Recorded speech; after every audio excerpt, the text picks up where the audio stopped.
Hey, what's up YouTube? Phil here.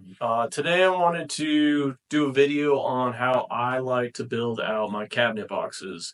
I'm doing this out of my garage, my new shop, and I'm excited to kind of show you guys my process of building these things out. This could be used for vanities, this could be used for kitchen cabinets, bars, or even like a foundation for furniture if you want to do something like that as well. But the key to all of that is kind of making a square, nice box. So I wanted to show you guys how I like to do it and what I've learned over the years. First things first, I think to get to this step, we need to cut all of our sheet goods down. So let's get going on that. And then right after that, we're going to jump into some edge banding of all our finished edges. Show you the construction and how I like to assemble these. But I hope this is helpful for you guys, and let me know what else you want to see down below. Thanks. So to start off this build, I'm using plywood with a maple veneer on it. These cabinets will be painted at a later date, so a maple veneer is actually great for painting. And then plywood itself is honestly an extremely stable product for building cabinet boxes out of. If it does happen to get wet, plywood doesn't warp or just fall apart like an MDF or a particle board will. So plywood's a great option and a great product for building cabinet boxes out of. So you saw I started off with the table saw. I ripped everything at 19 inches, and that is the depth of all of my cabinet boxes. That's how deep I want them to be. So I cut everything at 19. Then I'm over here, I have my track saw out, and I am cutting everything down to size. So I have a big cut list I made, and I'm just going through, I'm cutting things, I'm cleaning up edges before I pull my measurements, and I'm pulling all my measurements, all my sides, my bottoms, and my tops, and cutting those out with the track saw. Some of you might ask, I don't have a track saw, can I still do a cabinet box? And you can. A circle saw and a straight edge will definitely give you the same effect. The track saw is probably hands down one of the best tools I've ever had though. Sweet. Now that we got everything cut down to size, we can do our edge banding. And for this application, what I'm building for the clients, I actually only need to edge band one edge on the boxes because I'm going to have filler panels or side panels that will cover any unfinished edge. And then I'll have filler strips as well. So it's going to be a built-in unit. So I don't need to worry about any of the other exposed plywood edges, but I am going to edge band this front edge to make that look perfect. Chef's kiss. So let's get started on that. What I have found, it's kind of hit or miss. The iron-on is good stuff, and then I recently, my buddy Scott, shout out to Scott if he's watching, he told me that wood glue and just the non-iron-on, non-backed edge banding, put the iron-on medium to high heat, hold it there for like a minute maybe, and it accelerates the dry time to like a minute, and it has significant power hold for that edge banding. So I've been doing that method. I tried contact cement earlier and I had to rip off the edge banding. I didn't love it. So let's get started on this edge banding. I'll edge band all this stuff and then we can get started on constructing the actual box. All right, step one of edge banding is deciding your A face, which is the face that has the least imperfections of the veneer. I then measure out roughly with a little excess the edge banding and make sure that fits. I'm using the Tight Bond wood glue. This is number 3. You can use any one you want. I did try the quick and thick Tight Bond glue and that didn't work that well. So you're going to want to put on a nice serving of that glue and spread that around on that edge.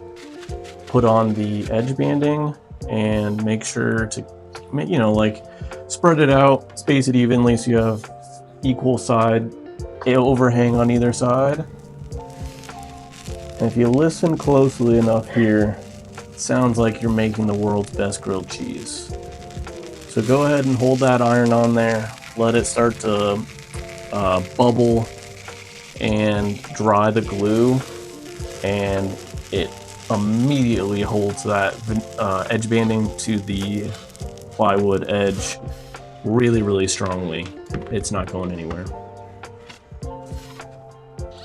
Let that sit and just make sure that it's fully cured, probably 10 minutes. And then you're gonna take a router with a flush cut bit and you're gonna trim up the excess overhang of the edge banding. Make sure to do this slowly. It is kind of difficult, and I'd like to make a jig for my router for this, and it'll just keep that nice and balanced. Then you're gonna take a sander, I'm using 220 here, sand that edge out, and then any sharp edge that you have on anything that any clients or people are gonna be touching, go ahead and buff that out. Sweet guys, now we got everything edge banded. It's looking good, trimmed up. And now I'm pretty much ready to start constructing this. The last thing I need to do, and again, this is kind of a unique build, but I am using a 3/4 inch back panel in this thing. And I'm gonna be screwing everything together to make this thing super robust. The reason for that is this is gonna be all mounted onto a wall, and it's a vertical 10-foot high cabinet wall. I want to make sure that the screws that I put into those studs into the back wall are super secure and will hold the cabinet itself and its weight fully. So if I put like a 1/4 inch back panel in this thing, it wouldn't do very much. It would flex too much. But because I'm putting so much weight onto that wall, I want to make sure I have something heavy duty. So what I need to do here is I need to rip out a 3/4 inch channel in the back of this board and on all of these boards. So I got my dado blade set up here. I'm going to do that right now. I got to run this through on the dado blade, and I'm going to be removing a 3/4 inch by 1/4 inch depth wise channel out of this so that I can recess my 3/4 inch back panel into this flushly. So let's run this through the table saw and we'll pick it up from there.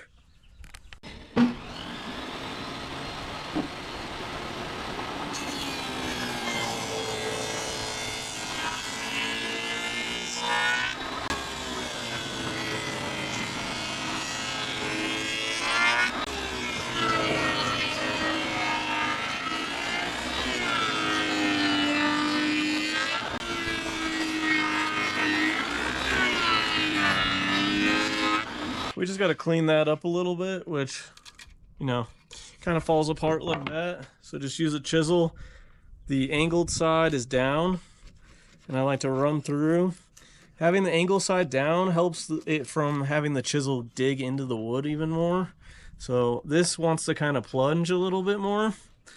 You can still do it either way, but I kind of like doing it like that because your instinct is pull up rather than this digging into it. So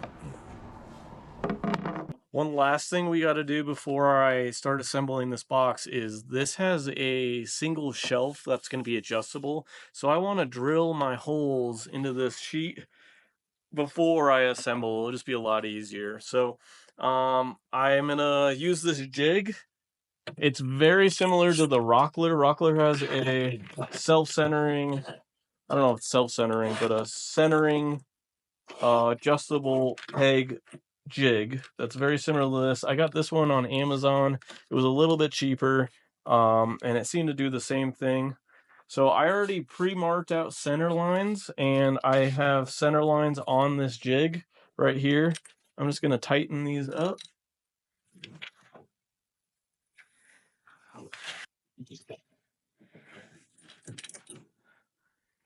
And now I'm just going to drill my holes. We got a 5mm bit that came with this.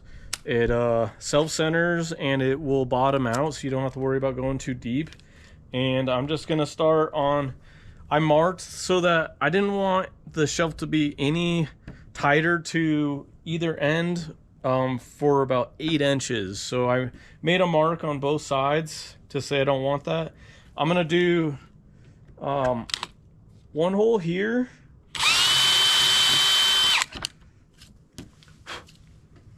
And I'm going to use, they came with these indicators as well. And I'm gonna do one here.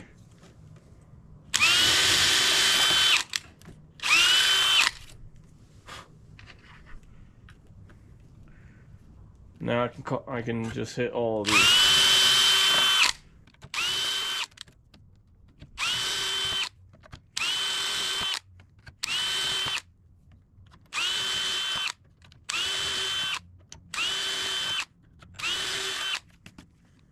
All right, same thing on the back side. It's assembly time. How the overall dimensions of this cabinet are going to be 16.5 inches wide by 29.5 inches tall and 19 inches deep. So what I did to make my cut list and to dimension things correctly for this, the sides, the height are full 29 inches. The center, the top and bottom pieces are 15 inches wide. And what you do here is you're adding a 3/4 inch side and a 3/4 inch side, 1.5, that gets you 16.5. So when I make cut lists, I have an overall dimension. I leave my sides the same height, and I subtract 1.5 inches from the top and the bottom overall width. And that's how I cut them. So what I'm gonna do is I'm gonna get clamped up with the Rockler clamp it jig. I've tried a couple other 90-degree jigs before, and I like this one the most. It's just easiest and intuitive. The other thing I like to do is I like to flip it upside down, and I like to have edge banding side or front face side up first, so I can make sure that everything's lined up.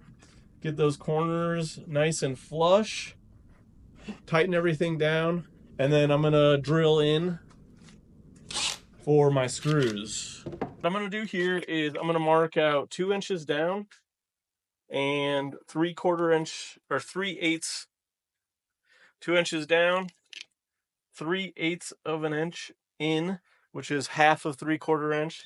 And that's where the center of my screw is gonna go. For hardware, I'm using a Conformat screw.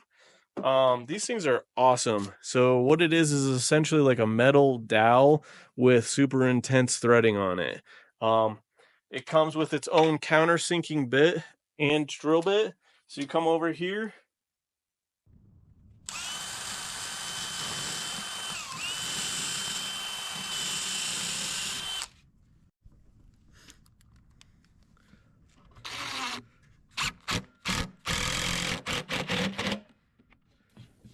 So we're going to go ahead and continue this process around on all 4 corners.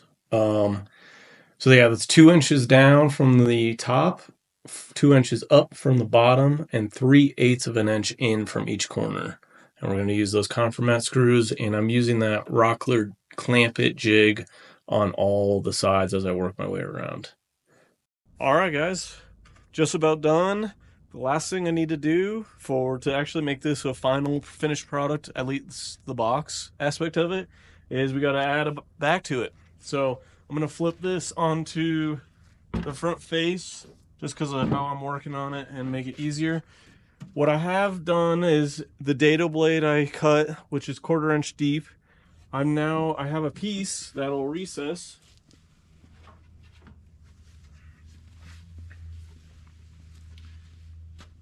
right into there,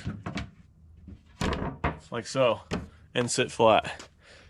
So now what I'm going to do is I'm going to hit 2 screws on this side, 2 screws on this side, 1 on here and 1 on there to secure the back so that it's 1 unit, and it'll also square up the whole cabinet as well.